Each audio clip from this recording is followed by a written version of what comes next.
Hello बच्चों, good morning everyone. चलिए हम लोग चलते हैं अपने 9th क्लास के फिजिक्स की ओर। पहले लेसन में जो है कि पढ़ा दिया गया है और उसका क्वेश्चन कुछ है जो समझ लीजिए।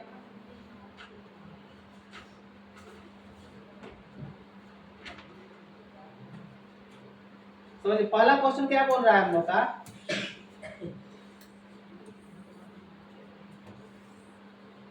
पहला क्वेश्चन है, विज्ञान किसे कहते हैं? विज्ञान किसे कहते हैं और इसकी मुख्य शाखाएं कौन सी हैं?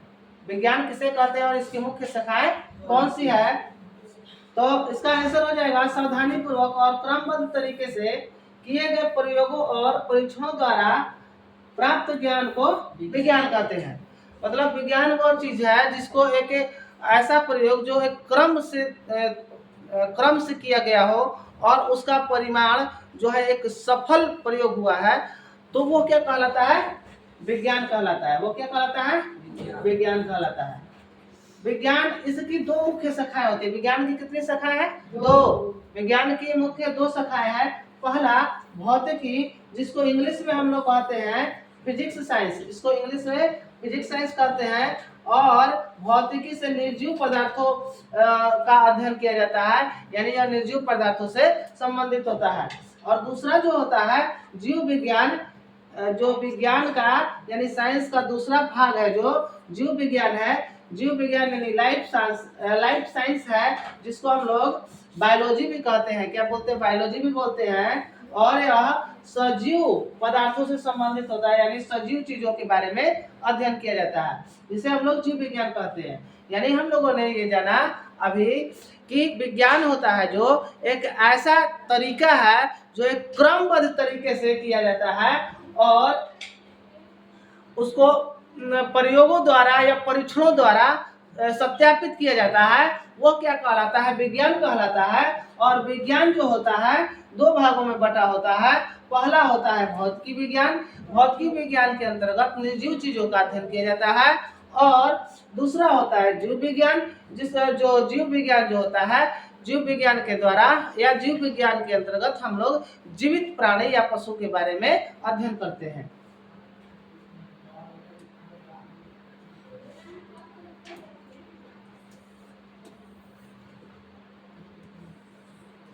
समझिए, नेक्स्ट जो क्वेश्चन क्या है, कह रहा है कि भौतिक राशियां किसे कहते हैं या भौतिक राशियां क्या है, ये कितने प्रकार की होती है? भौतिक राशियां किसे कहते हैं और यह कितने प्रकार की होती है?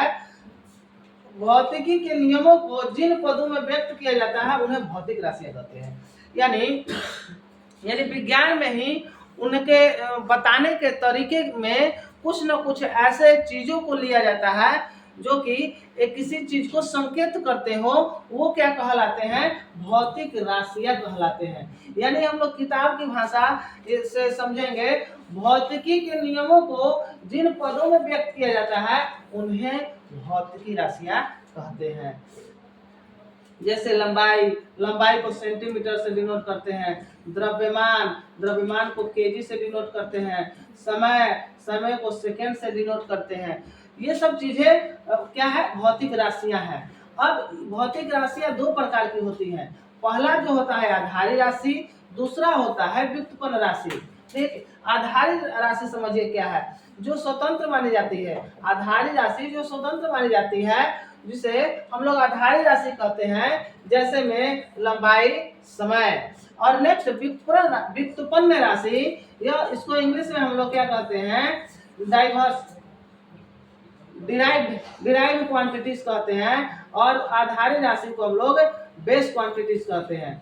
चलिए व्युत्पन्न राशि के बारे में पढ़ते हैं। जो आधारी राशियों के पदों में व्यक्त किया जाता है, जो आधारी राशियों के पदों में व्यक्त किया जाता है उसे हम लोग व्युत्पन्न राशि कहते हैं। यानी व्युत्पन्न जो राशि है आधारी राशि की सहायता से ही बनाया जाता है, उसे हम लोग व्युत्पन्न राशि कहते हैं। और आधारी राशि जो है वो किसी की सहायता नहीं लेता है।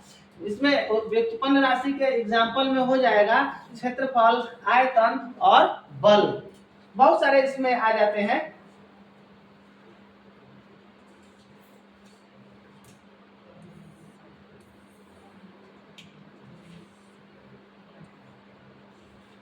देखिए नेक्स्ट में क्या है, हम लोग का क्वेश्चन है ये, और मात्रक किसे कहते हैं, किसी राशि के परिमाण के लिए क्या यह आवश्यक है, क्या आवश्यक है।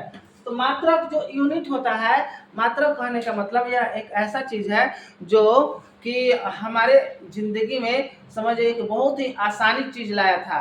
मात्रक यानी हम किसी को कुछ दे रहे थे तो पता नहीं चल रहा था कि उसे हम कितना दिए हैं, क्या दिए हैं, कैसे हम लोग उसको और उससे क्या चीज लें, हम लोग को पता नहीं चलता था। पहले शेर 1.5 शेर ऐसा होता था, उठा के एक बार में जितना दे दिए तो वो 1 शेर हो गया।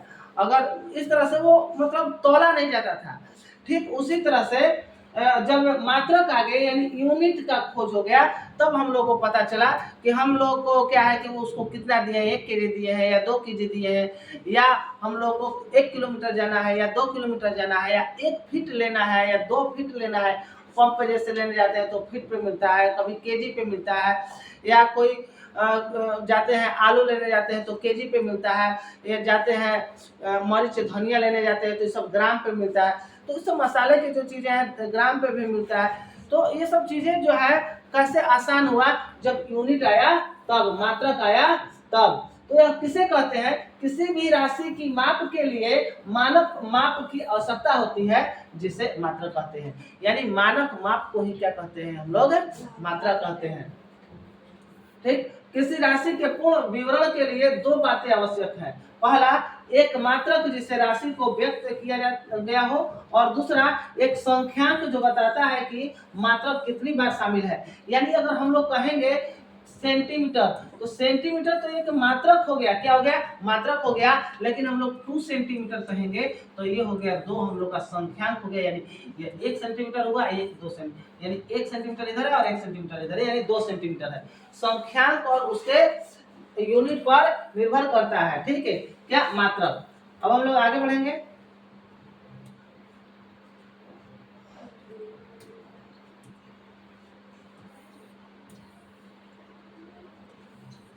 देखिए नेक्स्ट क्वेश्चन में यह है कि कह रहा है कि एसआई मात्रक पद्धति क्या है, एसआई मात्रक पद्धति क्या है, इसके आधारी मात्रकों की संख्या कितनी है, इसके आधारी मात्रकों की संख्या कितनी है।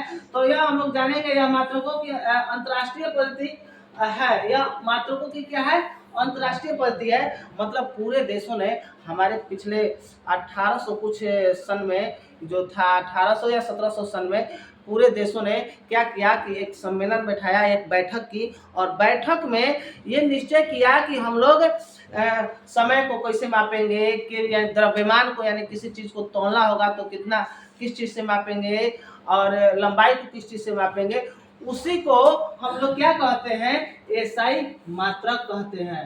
यानी एसआई मतलब इसका फुल फॉर्म हो जाता है international system of unit, international system of unit हो जाता है। तो ये है हम लोग का मात्रक, इसे कहते हैं क्या है, तो यह अंतरराष्ट्रीय पद्धति है। इसमें 7 आधारी मात्रक होते हैं। पहला होता है मीटर, दूसरा किलोमीटर, तीसरा सेकेंड, चौथा एम्पियर, पांचवा केल्विन, सातवां कैंडेला। यह जो है 1 2 3 4 5, यह है पांचवा कैंडेला, छठा मोल। कैसे कैसे दे दिया है संपूर्ण मात्रक, 1 2 3 4 5 6, छठा कैंडेला है, और 7वां क्या है, मोल। 7वां क्या है, मोल। छूट गया था, ठीक, थोड़ा सा छूट गया था। आगे देखिए, ये मोल है। और एक होता है संपूर्ण मात्रक, क्या होता है, संपूर्ण मात्रक होता है, ये अलग होता है। इसको रेडियन और स्टेरेडियन में मापा जाता है, रेडियन और स्टेरेडियन में मापा जाता है। ये 11th क्लास में आप लोगों को पढ़ने के लिए बहुत अच्छी तरह से मिलेगा। अब जानते हैं रेडियन और स्टेरेडियन में क्या अंतर है। तो रेडियन या समतल कोण को मापने का मात्रक है। रेडियन क्या करता है कि समतल कोण को मापने का मापक होता है। स्टेरेडियन जो होता है यह घन कोण को मापने का मात्रक होता है। ठीक, तो आज के लिए क्लास यहाँ तक ही रहेगा। नेक्स्ट क्लास में फिर मिलते हैं, तब तक के लिए जय हिंद।